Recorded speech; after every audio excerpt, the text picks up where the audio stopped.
Goeiedag, dit is vir my 'n voorreg om vandag te gesels as deel van die Sinodale Dienskommissie van die Hoëveld Sinode. Ons het sopas ons laaste vergadering vir die jaar gehad en as predikante is ons almal besig om voor te berei vir die Kersseisoen en ons is dankbaar dat ons in hierdie tyd van die jaar in die begin van Advent wat hierdie Sondag begin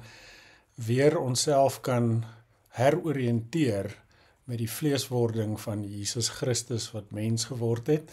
wat dan natuurlik die afskop is van die kerkjaar waar ons onthou dat Christus vir ons gelewe het, gesterwe het, opgestaan het uit die dood,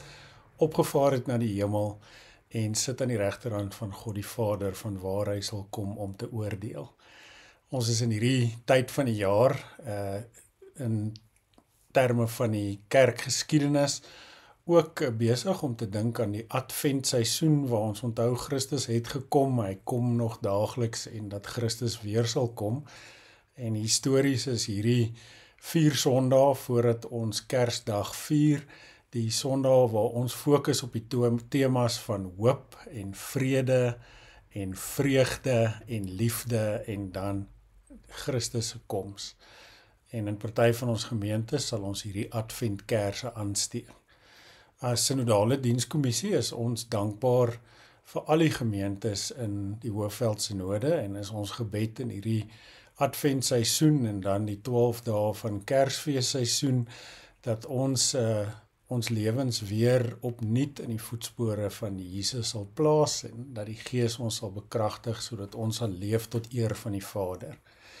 As gemeentes in die Hoëveld is ons as Sinode ook saamgevoeg in ringe en is dit ons voorreg om God se koninkryk saam te volg.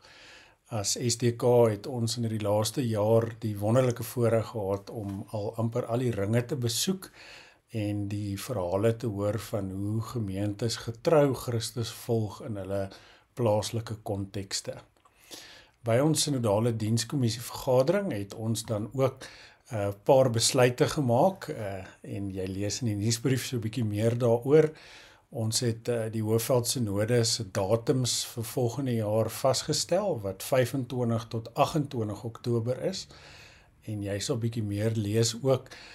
in die nuusbrief dat ons het na breë konsultasie met al ons ringe het ons besluit om hierdie sinode van die 25ste tot die 28ste Oktober by Weesgerus te doen. So ons gaan in 'n eilandsituasie wees, sodat ons ook saam kan onderskei en saam kan kuier en kan bid, saam kan eet, sonder dat ons onderbreek word deur allerlei reisreëlings. En so ons wil al die gemeentes solank vra om te begin voorbereiding doen en saam met ons reg te maak vir die sinode sitting.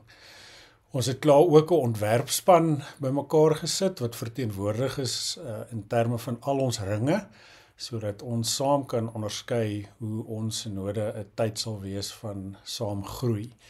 In voorbereiding het ons ook 'n Google vorm bymekaar gestel wat binnekort uitgestuur sal word na al die ringe toe in die gemeentes, sodat ons saam beplan oor hoe ons sinode sitting gaan lyk. Die ander nuus wat ons ook met julle wil deel, is miskien het u al gelees, dat ons het by die Algemene Sinode se Moderamen 'n besluit geneem, dat daar volgende jaar 2026, vir die eerste keer in 20 jaar weer 'n predikante saamkoms gaan wees, en hou solank die datums 24 tot 28 Augustus oop. Daar's ruim voorsiening gemaak, sodat alle predikante en diensleraars wat aktief in gemeentes bedien, na daai predikante saamkoms kan kom, sodat ons ook daar saam kan bid en saam kan onderskei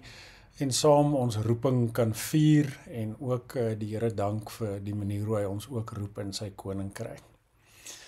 Ons is in hierdie Kersseisoen bewus dat ons weer opnuut die geboorteverhaal van Christus gaan vier en ek dink sommer in afsluiting aan daai baie bekende vers in Lukas 2 vers 14 waar die engele sing eer aan God in die hoogste en vrede op aarde vir die mense in wie God 'n welbehae het. Mag hierdie advent en kersseisoen vir elkeen van ons